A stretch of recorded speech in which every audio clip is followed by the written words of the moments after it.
Okay, cool. I'm live streaming and talking to a live audience. A live audience that has had ice cream. I have ice cream, guys. Come on. Oh, yeah. Also beer. We have beer. Come get some beer and sit in my live audience here. No? This guy, yeah, I know you want to. I saw you. There you go. So oh no. Now we're getting pictures. This is what I get for calling him out. For those that are live streaming, there's a dude over here taking pictures of me inside the big ring. So I'm a fan of terrible ideas. I'm a fan of the Raspberry Pi because it's cheap and easily accessible and moderately powerful and so on.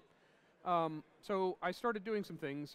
This one was an effort to get OpenStack in its entirety, not just OpenStack Swift, up and running on the Raspberry Pi. This is still an ongoing effort for various reasons. So why did I do this? Well, why not, right? So that's what the build looked like. That is 2 Raspberry Pis with some Wi-Fi adapters because who needs cabled networking, right? No multiple interfaces. You can actually even see the USB hub I was using for the other experiments just below. And this is almost the entirety of my home lab anymore, by the way. Like, that's it. So the build, we had Raspbian running on both of them. We were going to do 2 compute nodes, one running controller services. We used LXC, or I used LXC instead of Docker. Docker on the Pi wasn't quite there yet. Like, while I was writing this, the dudes who published Docker on the Pi had published it just after, right? So if I were to revamp this or so, you know, like, again, see me after OpenStack Paris, I would use Docker on the Pi to make that all work. And then I was going to run compute services on both nodes and so forth. These URLs are for anyone that wants to play along at home, how to get LXC running on the Pi, and then actually how to recompile. And this is so, like, Raspbian is based off of like Debian 7, which has compiled packages for OpenStack Essex, which is like 3 years old. So I had to recompile all of the OpenStacky things to run on the Pi, and this is how I did it. And then the actual build process, the laser's not working. I followed the couch to OpenStack stuff, which is also part of the VBrownbag series. So the results, it broke. So everything recompiled, all of the packages recompiled, but apparently building a Debian repository and getting all of the dependencies to relink properly is exceedingly complex. It's most, like, I got Keystone up and then things started failing and so forth, but there's potential there, right? So some other things I did that were terrible with the Pi, right? Apparently the Raspberry Pi is cheap, but it's also very, very slow. It runs an older gen ARM processor, doesn't have very much RAM, but if you spin up a Rackspace cloud server with 8 gigs of RAM and SSDs and so on, you can actually get a really, really fast Raspberry Pi. So these instructions here will let you actually emulate Raspberry Pi or emulate an ARM architecture on an Intel box. So if you're doing Raspberry Pi development or ARM processor development, but you don't want to wait and actually build it on your embedded platform, that's a good route to go, right? And right now, I had just finished like 3 days before coming here, and now I'm lasering at the laptop, like you all can see that too, right? Lasers, man. Where's the dude with the camera? I'm gonna laser his camera. I think he walked off. See, but the more I run my mouth, the more people walk in. This is good. Did you get ice cream? I know it's a train wreck. This is what this is all about. If I can't train wreck if I can't self-destruct in front of all of my friends, so the TFTP server is actually really cool. Low power, low heat, very low resource workload, so perfectly suited for the Pi. And you can actually use the USB on the server that you're pixie booting to power the Pi. So if I still did field work instead of just run into the Rackspace lab on occasion, right, I would probably keep a Pi in my bag as a pixie server to rebuild environments in a pinch, right? It doesn't run Razor yet, but it's nothing more than a couple of, like, beat the package across the head thing from getting it to work. And so right now I used this to boot 2 Baby Dragons, an HP DL380, an Open Compute box, which like Quanta, the guys who manufacture the Open Compute boxes, have a booth in Solutions Exchange. Go right, make a hard right on the way in, go all the way down, go about halfway back. Open Compute is really cool if you haven't started looking into it. Go talk to them. And what else did I pixie boot with it? I pixie booted the... It's not important. Was that it? I could have sworn I had more there. So the Pi to me is a platform, or BeagleBone, or the Intel NUC, or platforms like it. The cheap but moderately powerful platforms are interesting to me because they enable so much more in the way of computing, right? I've got a USB battery pack that I'm using to power my iPad and iPhone this week, 20,000 milliamp. You know how long that can power a Raspberry Pi? About a week, right? About a week. That's under a moderate workload. Okay, so that's not all that amusing, but you take that to a place where there is no easily accessible power, right?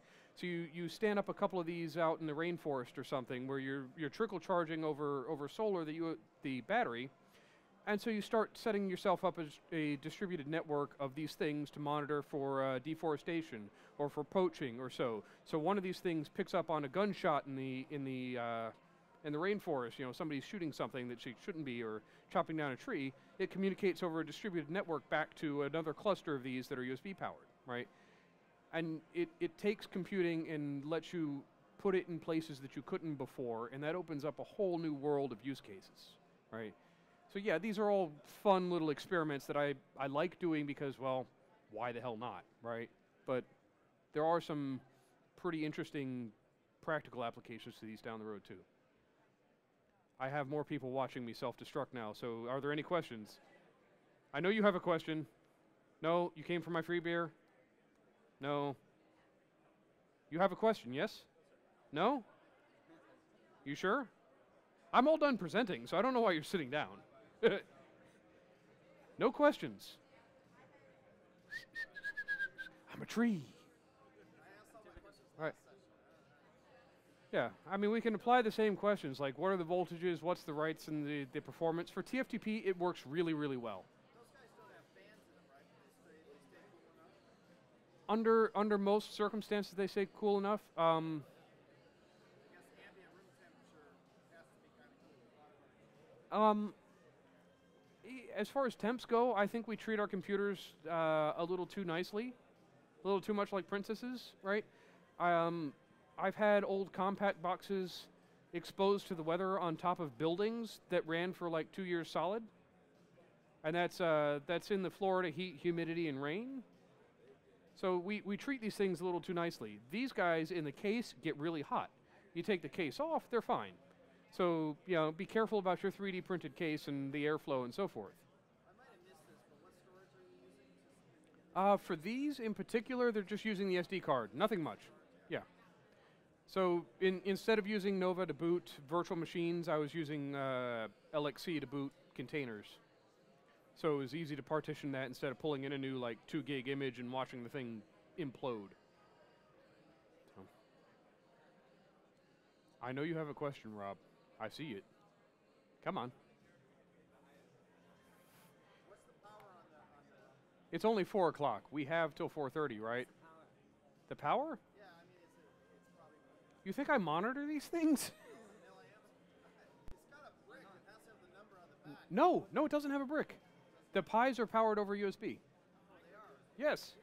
Yeah. I didn't know that. Actually, one of the fun things I did was I powered the first Pi over USB from a wall wart, and I powered the second Pi from the output USB thing from the first Pi. Because why not, right? All right. Ha! I have a game console made out of mine, and I use a 2200 milliamp battery to run it, and then do an HDMI out to my TV, and it'll run all day with my kids playing. Okay, so 2200 milliamp to power a Raspberry Pi gaming platform hooked up to your TV lasts, what, 8-10 hours? Good 8-10 hours. And so on a 20,000 milliamp, that's, what, 8-10 days at 10 hours a day. Now they're all staring at me like they have expectations. There's nothing past this point, guys. Brady, can we do an ice bucket challenge with you? No. That'd be amazing. I have moral like I don't agree with the wasting of fresh water kind of thing, especially when we're in a state that's experiencing a horrible drought and earthquakes. That was fun. I'm done. Oh, one more question. Hooray! I knew you had a question. Do you think that there is an image store for these little devices that you could?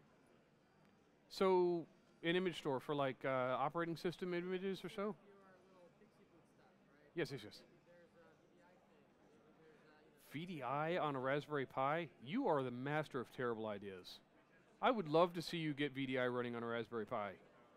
In fact, I may even, like if you don't have one, I may even ship you one just to make that happen.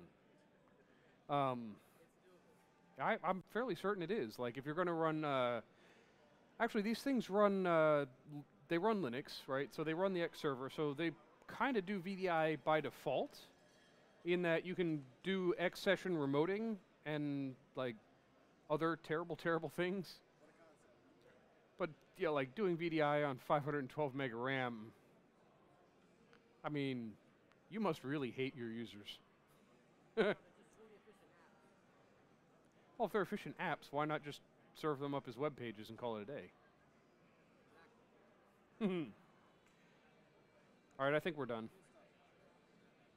I mean, you can leave me on the house speakers, but I think we're done streaming for the moment.